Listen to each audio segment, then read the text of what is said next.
After sorting through over 50 years of comic books, repressed memory flashbacks, and recently declassified KGB documents, we've managed to condense down the story of Marvel's Bucky Barnes into just the highlights. Here's everything you need to know about Bucky.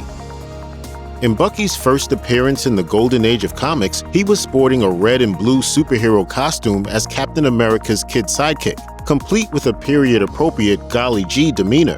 The two sometimes fought Nazis as a duo, and sometimes did so alongside the original Human Torch, his sidekick Toro, and Namor the Submariner, as a group called the Invaders. Unlike in the MCU, where Bucky and Steve grew up together, comics Bucky and Steve didn't know each other before they joined the military.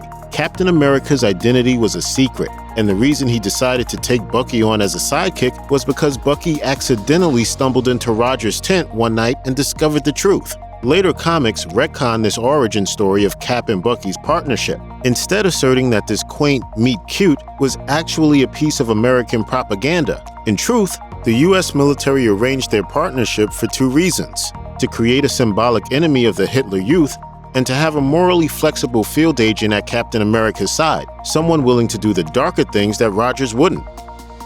Bucky's time in World War II ended at the same moment that Captain America's did. The two heroes needed to disable a Nazi drone plane that was full of explosives, and so both Rogers and Barnes jumped on board, holding onto the outside of the plane with their bare hands. Cap slipped off the wing and told Bucky to do the same.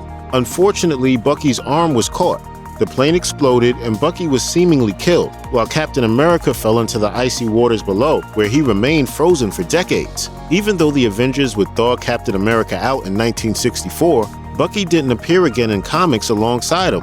Up until the early 2000s, Bucky was seemingly dead for real. Decades of comics saw superheroes from the A-list to the Z-list die and get resurrected, while Bucky stayed off the page. By 2005, however, Bucky would return to Marvel Comics as the Winter Soldier. Once Bucky's death had been retconned away in 2005, we started learning more about what he had been up to for the past half-century. Turns out his body had been recovered by the Russians shortly after it fell into the ocean. They had been searching for the body of Captain America, but were willing to settle for Bucky, as he was also a highly skilled soldier who, once revived, could become a powerful tool for their own ends. In 1954, Bucky was brought back from the dead and given a cybernetic arm to replace the one he lost in the plane crash. Another thing that Bucky lost in the crash was his memory, which was replaced with Soviet indoctrination. Bucky was trained in the Red Room Academy as part of the Wolf Spider program, the male equivalent of the Black Widow program. It was there that he met Natasha Romanoff, and the two have had an on-again, off-again romance for decades ever since. One of the most horrible missions that Bucky was forced to complete as the Winter Soldier was assigned to him by Romulus, one of Wolverine's many nemeses. At the time, Logan was living in Japan, married to a woman named Itsu and expecting a child. Romulus sends Bucky to kill Itsu as a way of drawing Wolverine out in the open. Sadly, Bucky succeeds in this mission. Although Wolverine assumes his unborn child has died as well during this attack, the baby actually survived, having inherited his father's healing ability. This child is then kidnapped and raised by Romulus, eventually growing up to become yet another one of Wolverine's nemeses, the supervillain Daken.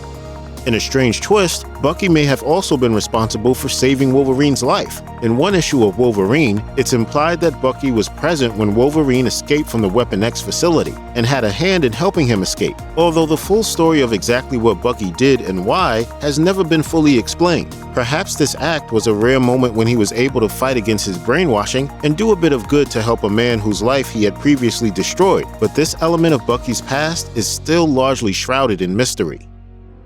Bucky officially came back to life in 2005 in the pages of Ed Brubaker and Steve Epting's run on Captain America. In the story, Steve Rogers has been investigating Alexander Lukin, a former KGB general who sent a mysterious assassin to kill the Red Skull and steal a powerful item from him known as a cosmic cube.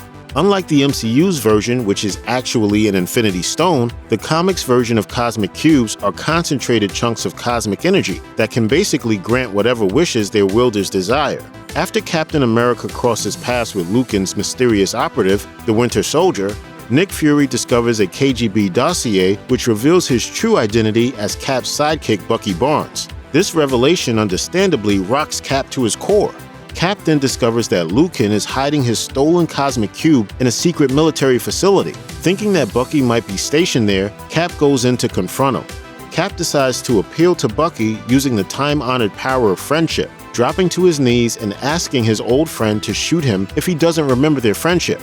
And then Bucky shoots him. Fortunately, Cap dodges the shot and throws his shield at Bucky, causing him to drop the cosmic cube. Cap then picks it up and uses its wish-granting power to restore Bucky's memories, a bit less poetic than what happened in Captain America: The Winter Soldier. Gives them with you to the end of the line. After getting his memories restored, Bucky feels adrift and purposeless for a time. Then the comic event Civil War occurs, in which Captain America and Iron Man get into a very public feud. At the end of this story, Steve Rogers is taken into police custody, and while he's there, he's assassinated by agents of the Red Skull. Captain America's assassination sets off Bucky, and he swears vengeance against Tony Stark for his part in Steve's death. Tony manages to talk Bucky down by revealing a letter from Steve Rogers that was set to be delivered to Tony in the event of his untimely death. This letter reveals Rogers' wishes that someone should succeed him as the next Captain America, and Tony feels that Bucky is right for the job. He tells Bucky that the real person he should be upset with is the Red Skull, offering him the opportunity to set aside their differences and bring the Red Skull to justice together. Bucky accepts his offer and becomes the new Captain America. Even after Steve Rogers comes back from the dead, he allows Bucky to continue wielding the shield and holding the title of Captain America, believing that Bucky is doing the Captain America name proud. Bucky does his best to honor the legacy of Steve Rogers, but the American public is slow to accept him. However, when he stops Sin, the daughter of the Red Skull, from assassinating a presidential candidate, Bucky finally starts to win the war for widespread public support.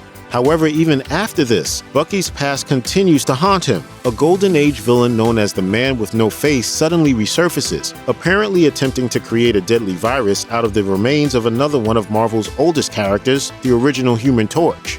By teaming up with his former invader pal Namor, Bucky manages to take the Man with No Face down. Another enemy from Bucky's past who returns at this time is Baron Zemo, who exposes Bucky's past as the Winter Soldier to the public at large in an attempt to discredit him. Bucky ends up having to go on trial for his past crimes, and even though he's eventually let off the hook, having to endure that much public scrutiny makes Bucky realize that maybe he isn't cut out to be Captain America after all. Bucky's days as Captain America are numbered as soon as Sin manages to get her hands on an Asgardian artifact known as the Hammer of Skadi.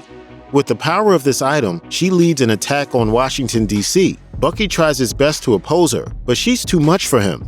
She tears off his robotic arm and uses her hammer to beat him into unconsciousness. With Bucky on the verge of death, Nick Fury takes dramatic action to save Bucky's life. Long ago, Fury was injected with a substance known as the Infinity Formula, which increased his body's ability to heal and prevented him from aging. Fury decides to give Bucky the last available dose of Infinity Formula, which is able to heal Bucky. Since everyone now thinks he's dead, and given how difficult it had been for Bucky to operate in the public eye as Captain America, Bucky decides to continue to let everyone believe he died at Sin's hands. He gives Steve Rogers back the mantle of Captain America and decides to return to his former identity as the Winter Soldier, returning to the place where he's truly most comfortable, in the shadows, but now as a covert agent for good. In an event known as Original Sin, Bucky is part of a team of heroes gathered by Nick Fury in order to investigate the death of Uatu the Watcher. By the end of this plot arc, however, Fury explains that he's had an additional reason for giving the heroes this task. It was an audition. In addition to being the director of S.H.I.E.L.D., Fury reveals that he's been hiding another secret identity for decades. He's known as the Man on the Wall, meaning that he's been in charge of protecting the Earth from extraterrestrial threats. This title had been passed down from one person to another multiple times in the past. Fury needs to appoint a successor, suspecting that he's going to die soon. He's recently started rapidly aging due to no longer having access to the Infinity Formula that was used to save Bucky's life. In addition to being the Winter Soldier, Bucky takes up the mantle as the Man on the Wall, working in the shadows to protect the Earth from alien threats. In one of their more morally questionable projects, S.H.I.E.L.D. creates an all-powerful entity made of cosmic cube fragments in the form of a little girl named Kobik. Using her reality warping powers, S.H.I.E.L.D. creates one of the most twisted prisons imaginable, an idyllic little town called Pleasant Hill, in which all of the inhabitants are captured former supervillains, who have their personalities and memories altered by Kobik to make them kind and productive citizens. In the Avengers Standoff comic event, some of the residents manage to regain their old memories and lead a revolt to destroy Pleasant Hill. In the chaos, Kobik escapes S.H.I.E.L.D. custody and starts tagging along with Bucky, hoping to prove to him that she can be good. Bucky agrees to give her a chance, but she reveals that she's also brought along some of her friends from Pleasant Hill, supervillains who she believes could be redeemed, including Atlas, Fixer, Mach 10, and Moonstone. Perhaps because of his own dark past, Bucky decides to give them a chance as well, forming a new incarnation of the superhero team known as the Thunderbolts. Perhaps by learning to forgive these other former villains, Bucky may also finally learn to forgive himself. After all, hasn't the poor guy been through enough? Check out one of our newest videos right here. Plus, even more Looper videos about your favorite Marvel characters are coming soon. Subscribe to our YouTube channel and hit the bell so you don't miss a single one.